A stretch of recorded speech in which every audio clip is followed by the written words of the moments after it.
Տիկին Անդրեասյան շողակաթի հետ կապված դեռ հարցականի տակ եջակատագիրը, բայց գիտենք, որ շողակաթը գալիս է մշակութային, կրթական, հոգևոր հաղորդումներ, արդյոք ձեզ չի մտահոգում հեռուստաալիքի հետ կապված այս որոշումը, որ կարող է լինել փակվելու հետ կապված։ Ես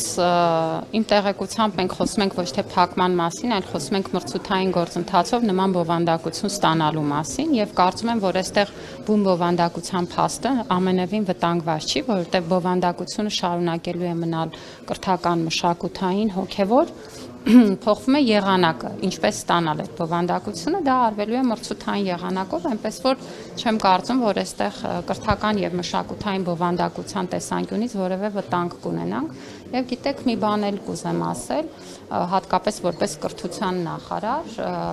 մենք նաեւ պետք է շատ լավ պատկերացնենք, թե որ հարթակներն են, որ ավելի ազդեցիկ են ու պահանջված են այդ տարիքային խմբերի կողմից։ Եթե մենք իրենց համար բովանդակություն ենք պատրաստում, կարծում եմ դուք էլ որպես լրագրողներ կհամաձայնեք ինձ հետ, որ օրինակ մեր դեռահասների շատ ավելի փոքր մասն է, որ հեռուստացույց է դիտում եւ մենք պետք է նաեւ շատ լրջորեն մտածենք այն հարթակներում այդ բովանդակությունը տարածելու, որոնք որ հենց լսարանին ավելի շատ հասնելու հնարավորություն սոցցանցերի ֆինանսավորումը կարծում եմ նախարարության գործառույթի խնդիրը չի,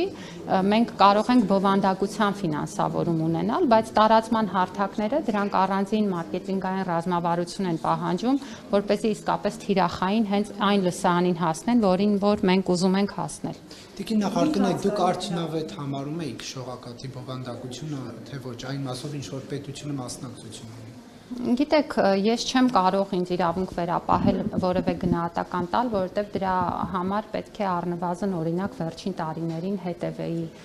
հեռուստաալիքի, ես անկեղծ ասած ընդհանրապես չեմ հասցնում նայել որևէ հեռուստաալիք, էպիզոդիկ կարող եմ որևէ հաղորդումներ, որևէ ծրագրեր, որևէ ռեպորտաժներ դիտել, բայց սիստեմատիկ որևէ բանի հետևել չեմ հասցնում։ Ես կարծում եմ, որ կրթական մշակութային բովանդակությունը կարևոր է եւ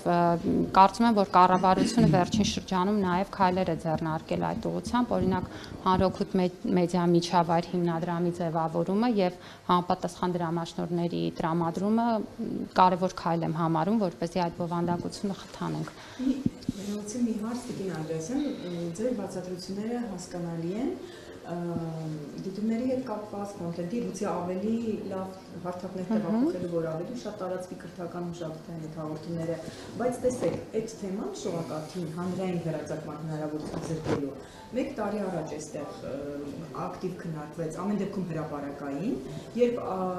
երբ Բաղդադ Սեփազյանը սկսել է շարժումը, եւ այս ամբողջ եւ այստեղ էլ ասին չի փակենք այդ փողը տանք այդ շողակաթից բրծնենք, ու հետո սկսվեցին այդ քայլերը հասան այս հանգրվանին։ Տեսեք, դա տեղ ունեցավ վարչապետ, կաթողիկոս, հոգևորականներ այդ հակամարտության փուլում եւ ստացվեց, որ այսպես ահա քաղաքական վրեժխնդրություն դարձավ իրեն զրկելու հանրային հեռարձակման հնարավորությունից։ Դուք մտավախություն չունեք եւ ձեր ղեկավարած նախարարությունը չէր արարել մի տարբերություն հանրային խորհրդի դիրքորոշմանը։ Դուք մտավախություն չունեք, որ այս պատմության մեջ կմնաք մի նախարար, որը կողմ դարձավ իշխանության այդ քայլերին, որը ունի ոչ թե ձեր բացատրած բովանդակությունը, այլ առերևույթ տպավորություն է, որ քաղաքական բովանդակություն է, դիմադրներն են ասում, վրեժխնդրություն է, որ դուք ուղղակի մաս դարձաք այդ գործընթացի։ Գիտեք, դուք որոշակի որակումներ եք տալիս, որը ձեր գնահատականն է իրավիճակի, ինչ որ տրամաբանությամբ, ինչ որ գործընթաց։ Դե գիտեք, առերևույթ բառը արդեն ցույց է տալիս, որ դա որակում է, որտեղ առերևույթը ինքը որակման նշում ունեցող բառ է, իմաստային առումով։ Ես ասացի, իմ պատասխանը հստակ է, որ ես կարծում եմ, որ կրթական մշակութային բովանդակության հետ չեմ կարծում, որ որևէ բան տեղի կունենա, որովհետև ոչ թե չեղարկվում է բովանդակության կարևորությունը, այլ ընդհանրապես դրա ձեռքբերման եղանակն է, որ փոխվում է եւ կարծում եմ, որ մրցութային եղանակով եւ եթե իմ կարծիքը կուզեք, ես կարծում եմ, որ մրցութային եղանակը բոլոր այն դեպքերում, երբ որ դա կիրառելի է, միշտ տալիս է ընտրության հնարավորություն։ Իսկ դա միշտ լավ է, որտեղ գիտեք, երբ որ մի գործ անում ես մի տարի, 2 տարի, 3 տարի, 4 տարի, 5 տարի, մեզնից բոլորը ունեն այդ ուրեմն մտայնությունը ընկնելու որոշակի իներցիայի մեջ եւ ես կարծում եմ, որ մրցութային գործընթացները թույլ են տալիս նաեւ նոր ու թարմ գաղափարներ բերել։ Եվ եթե մենք ունենանք ընտրության հնարավորություն ու ընտրենք լավագույնը, խոսում ենք լսարանի մասին, խոսում ենք արտադրանքի մասին։ Ի վերջո շահելու է առաջին հերթին լսարանը, որտեղ արտադրանքի բովանդակությունն էլ կարող է լինել նույն շողակաթինը, եթե ինքը մասնակցի մրցույթի, շատ ավելի որակյալ։ Դուք համարում եք, որ դա քաղաքական գործընթաց չէ, բայց շողակաթի օգտիներ է։ Ես համարում եմ, որ սա մի գործընթաց է, որտեղ մեր վերջնական նպատակը պետք է լինի լսարանին ավելի որակյալ արտադրանք տալը, եւ կարծում եմ, որ այդ նպատակին ուղղված գործողությունները համաչափ են, որտեղ մրցույթի միջոցով կարծում եմ, որ ավելի որակյալ արտադրանք ստանալու հնարավորություն կունենանք։